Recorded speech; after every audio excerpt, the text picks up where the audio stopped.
You ask Tiger to solve. This deals with linear equations with one unknown.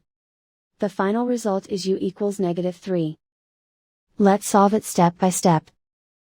Simplify the expression. Simplify the arithmetic. Swap sides.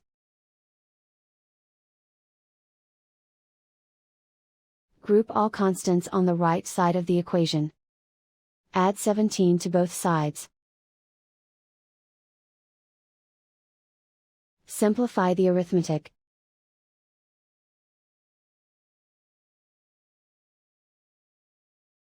Isolate the u. Divide both sides by -12.